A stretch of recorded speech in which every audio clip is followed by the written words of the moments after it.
E o versículo escolhido foi Lucas 11:42. Olha, apenas um versículo para a gente enxergar a graça nele. Eu quero aqui mostrar o caminho. E claro, você em casa vai fazer e vai se habituar a ler um versículo e enxergá-lo sob a nova aliança, tá bom? E para isso, a gente vai sempre ler com a consciência da justiça de Deus em Cristo, que foi o pagamento da dívida por Jesus em nosso lugar, o benefício que nos trouxe, né? Agora o meu espírito é vivificado no Espírito de Deus, mas o que a gente pode tirar? E que não é sobre o cumprimento da lei para se chegar a Deus, mas é sobre a fé no plano perfeito, e essa fé no plano perfeito nos dá poder para a gente cumprir a lei. Não em 100%, porque ninguém aqui tem asinha de anjo, mas a gente busca, né? A gente zela por meio da fé em cumprir o que é de valor, o que é de princípio, tá bom? E aí não é mais por força da Josiane em cumprir algo bom, mas é pelo Espírito, pela comunhão, tá? Porque por nós mesmos, a gente não consegue escolher o certo. Afinal de contas, a gente lida com as nossas emoções todo dia, alinhando ela ao que é correto. Então, no natural, as nossas ações oscilam, tá? No natural, a gente não vai querer fazer o certo porque a gente tem uma carne e uma alma, ok? E no sobrenatural, entendendo que é o Espírito que faz em nós, a gente vai fazer as coisas boas, tá bom? E é o que Paulo falava, né? O que eu quero fazer, eu não faço. O que eu não quero fazer, eu faço. Resumindo isso. Bora lá ao versículo Lucas 4:42. Ai de vocês, fariseus, porque dão a Deus o dízimo da hortelã, da arruda e de toda a sorte de hortaliças, mas desprezam a justiça e o amor de Deus. Vocês deviam praticar essas coisas sem deixar de fazer aquelas. De primeira mão, quando a gente lê esse versículo, a gente já julga assim, olha, eu sou melhor que os fariseus, porque hoje eu sou crente, eu sou cristã, sou evangélica, hoje eu vou à igreja e eu não sou nenhuma líder, então assim, eu não sou, né, não tô lá, não sou judeu, né, não sou o bam aí da lei. Então, a gente, de primeiro momento, sem estar debaixo da graça, sem entender a graça, a gente vai se colocar num posicionamento melhor do que os fariseus. E a gente vai ter orgulho disso e a gente vai até desprezar os fariseus, beleza? Porém, bora colher da graça falar desse versículo. Fariseus. Quem são os fariseus? As pessoas que tentavam cumprir a lei, que sabiam e entendiam que para se chegar a Deus teria que ter um ritual ali anual, mensal, diário.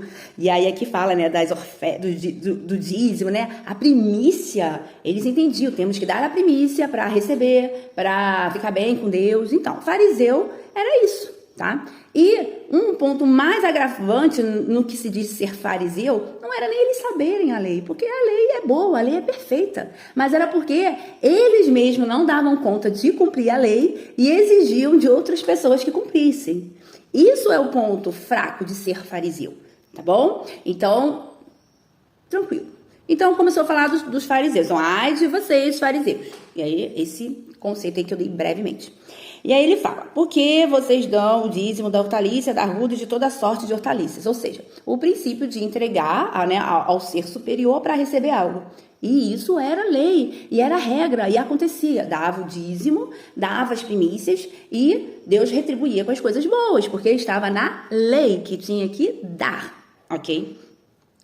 Mas aí Jesus vem e atenta para uma coisa que para os fariseus era muito difícil de entender e muito difícil de entregar todo o conhecimento que eles tinham ali do Deus Todo-Poderoso e das leis, tá?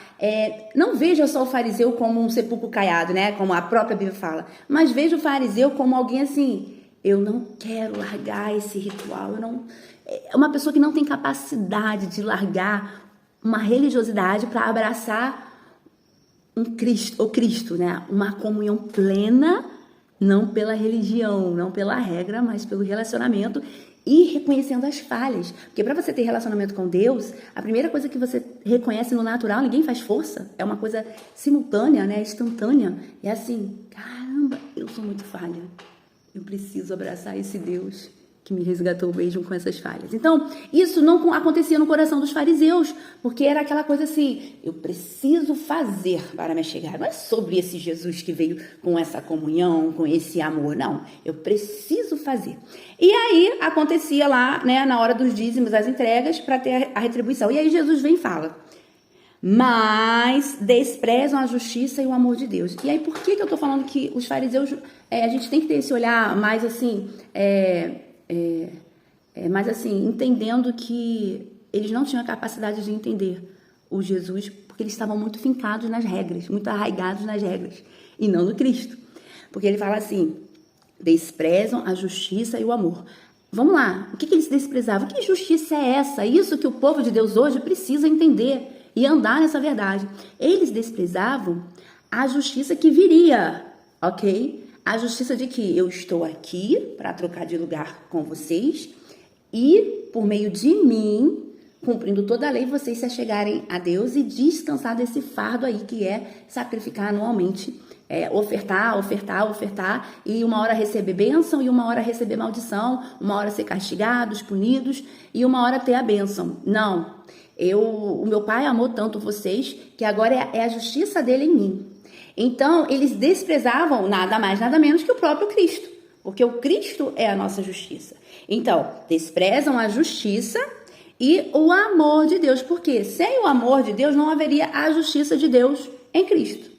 Então, eles estavam presos a algo que eles achavam e criam que traria esse amor de Deus para eles. Deixa eu fazer para Deus me amar.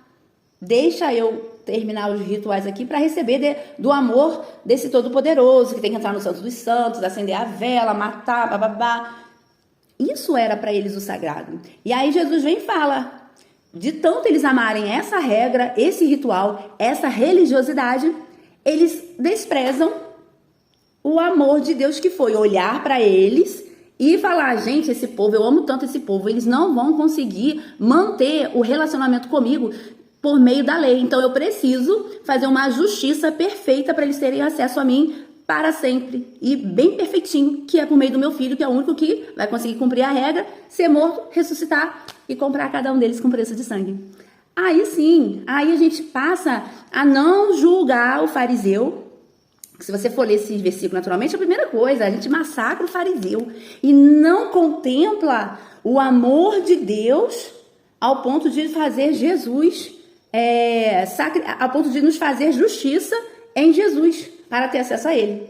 E aí, dessa forma, a gente olhando para a justiça, para essa segunda parte, fica muito mais belo e mais edificante para a nossa vida. A gente sai dessa leitura não pensando, nossa, poxa, hoje eu estou melhor que os fariseus, porque eu recebi Jesus, porque eu entendi que é por fé. Não, a gente sai só contemplando, Deus, obrigada pelo seu amor, obrigada porque hoje eu sou a justiça de Deus em Cristo.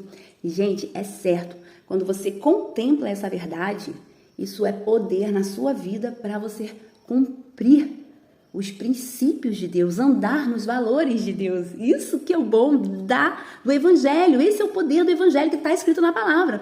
Então, o poder do Evangelho não é a gente ficar julgando os fariseus. O poder do Evangelho é a gente contemplar o amor de Deus em fazer-nos justiça dele em Jesus. Então, você fica leve. Isso é perfeito. Entenderam? Olhar agraciado sobre um versículo, apenas um. Você vai levar isso para todos e você vai ver como a sua vida vai mudar. Bom, aí ele fala assim, vocês deviam praticar essas coisas sem deixar de fazer aquelas. E amei o final desse versículo. Por quê? Quando eu falo, às vezes dá a entender que é para descartar a lei, descartar. Não, a lei é boa e perfeita. Ela só não é poder para a Josiane seguir em frente com boas ações. Quando eu estou no erro, eu não penso na lei, eu penso no meu Jesus e ele é poder para me transformar diante daquele erro. E aqui ele deixa claro, deviam praticar essas coisas sem deixar de fazer aquelas. Ou seja, pode dar a oferta?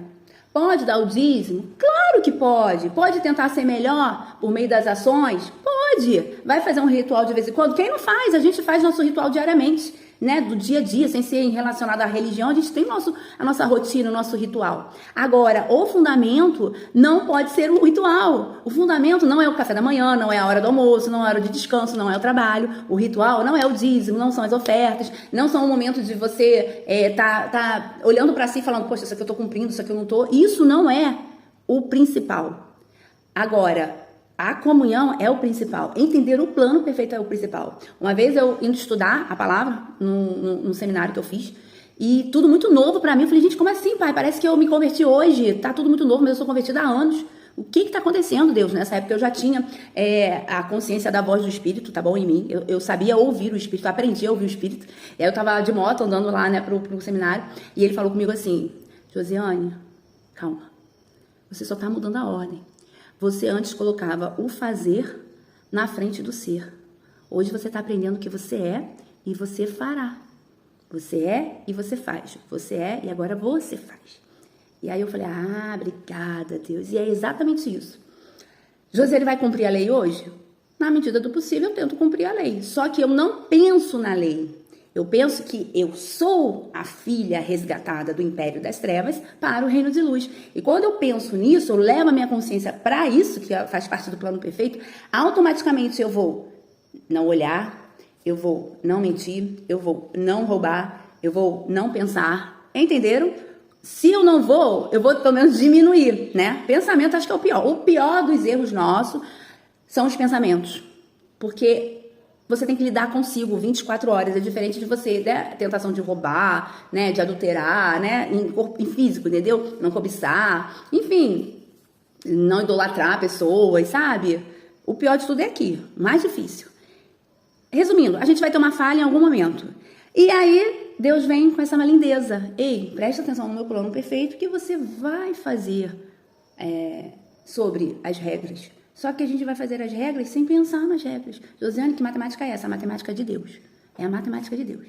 Por que eu tô pedindo para vocês ficarem nessa tecla? Porque, desculpa, dá certo comigo. Dá certo. Você sai muito mais rápido do erro, do cansaço, do pensamento de fracasso, do pensamento que não tá indo bem com Deus. Então, inverta. Não faça para ser o que você já é em Cristo. Você já é salvo em Cristo, você já é remido, perdoado, você já é filho, co-herdeiro com Jesus, está assentado à destra do Pai.